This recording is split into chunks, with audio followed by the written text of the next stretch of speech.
Corona के खौफ ने हम सबको अपने अपने घरों में रहने पर मजबूर कर दिया और ऐसा करना ज़रूरी भी है, लेकिन लंबे अरसे तक अपने घरों में रहना भी कोई मुसीबत से कम नहीं।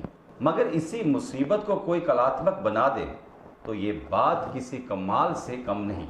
चनैनी कस्बे के बच्चों को लॉकडाउन की बोरियत से बचाने और इस समय का सार्थक उपयोग करने के लिए राजेश गुप्ता और उनके साथियों ने एक नायाब तरीका निकाला। उन्हें बच्चों से रामलीला का मंचन करवाना शुरू किया। आज जब हम इधर रिंकू चाचू ने दूरदर्शन पर रामलीला के बारे में कहा हमें, तो हम इधर आए तो हमारा टाइम बहुत अच्छे से स्पेंड होता था।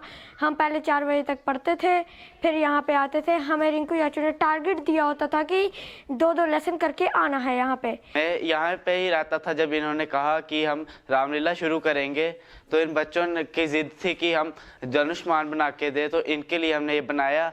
फिर हमने एक सीन किया, फिर आस्ता आस्ता हमने पूरी रामायण ही बना दी। यहाँ पे सारे एंटर होते थे, पहले सबके हैंड क्लीन करवाए जाते थे सैनिटाइजर से। इधर सोशल डिस्टेंसिंग का भी ध्यान रखा गया। मैं लीना गुप्ता, मैं सरस्वती अकादमी में पढ़ती हूँ। मैंने सीता का रोल किया है। स्वामी देखिए ये कितना अच्छा हिरन जा रहा है, जाइए और इसे पकड़ के लाइए। हमने सब बच्चों ने इधर रामलीला की और मैंने हनुमान का रोल किया। राजेश गुप्ता और हमारे रामलीला क्लब के प्रधान अशोक गुप्ता जी के सहयोग से रामायण को आगे बढ़ाया। देखिए, मैं सरकार का शुक्रगुजार हूं जिन्होंने बड़ा अच्छा एक निर्णय लिया कि उन्होंने दूरदर्शन के ऊपर रामायण दिखाने का फैसला किया। तो उससे क्या हुआ कि जब हमारे पास भी टाइम था, हम बच्चों को अपने साथ बिठा के उनको पूरी रामायण दिखाई। उसके बारे में हम बताते रहे कि ये जो रामायण है इसमें मर्यादा पुरुषोत्तम राम उनका क्या किरदार है, लक्ष्मण उनका क्या किरदार है, रावण ने क्या किया, ऐसा सब देख के बच्चों के अंदर एक इच्छा जाग गई।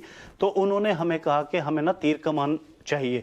तो हुआ क्या कि लॉकडाउन के चलते बाजार मार्केट तो खुली नहीं थी। हमने अपने ही तीर कमान बनाए, मुकुट बनाए, तो इनकी फ़ोटो ली। फ़ोटो लेने के बाद एक आइडिया आ गया कि क्यों ना हम इन्हें डायलॉग दें और इनसे रामायण करवाएं। तो वो करते करते करते ऐसा हुआ कि बच्चों को हमने एक टारगेट दे दिया कि इनको शौक जाग गया कि अगर आप पढ़ेंगे तो पढ़ने के बाद आपकी रामलीला होगी। अब आज के बाद हमने इसको कंटिन्यू रखना कि और जो एक्टिविटी होंगी, हम चाहते हैं ये जो बड़े टैलेंटेड बच्चे थे, हमें भी पर्सनली इनसे सीखने को बहुत कुछ मिला। तो हम चाहते हैं कि इनका जो टैलेंट है वो हम आगे ले आएँ और कुछ ना कुछ इनसे हफ्ता 10 दिन 15 दिन में एक क्लास लेके तो एक्टिविटी करवाते रहें। शुरू करते वक्त इन्हें भी ये पता नहीं था कि रामलीला इतनी लोकप्रिय हो जाएगी। अब इसके अलग अलग शूट करके एपिसोड बनाए गए हैं जो जल्दी सोशल मीडिया पर भी अपलोड किए जाएंगे। जब भी आप कोई अच्छा काम करते हैं तो उसकी सराहना जरूर होती है। इसके बाद तो इसकी चर्चा चनैनी और उधमपुर की सीमाओं को लांघकर दूर दूर तक पहुंचने लगी। आज इस रामलीला की चर्चा न सिर्फ जम्मू कश्मीर में बल्कि पड़ोसी राज्यों में भी हो रही है। इस बात का पता तब चला जब पंजाब के प्रसिद्ध गायक लखविंदर बटाली ने वीडियो शेयर कर शुभकामनाएं दी। और मेरी तरफ से राजेश रिंकू जी को बहुत बहुत मुबारकबाद, बहुत बहुत बधाई। उन्होंने छोटे छोटे बच्चों से रामायण को नाटक के रूप में, रामलीला के रूप में पेश किया है।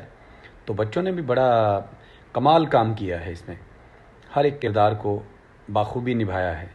और मैं इन बच्चों के पेरेंट्स को बहुत बहुत मुबारकबाद देता हूं जिन्होंने इतने अच्छे संस्कार दिए हैं अपने बच्चों को। और इससे बड़ा अच्छा एक संदेश, बड़ा अच्छा मैसेज जाएगा पूरी दुनिया में। और मेरी तरफ से बच्चों को, राजेश, रिंकू जी को और जितने भी बच्चे इस नाटक में, रामलीला में, रामायण में जिन्होंने काम किया है, और मेरी तरफ से इन सब बच्चों को बहुत बहुत शुभकामनाएं। कहते हैं ना, जहाँ चाह है वहाँ राह। यही संदेश दिया है इन नन्हे नन्हे बच्चों ने और इनके सिखाने वालों ने। हम भी अगर चाहें तो अपनी मुसीबत को चुनौती मानकर अपनी निराशा को आशा में बदल सकते हैं।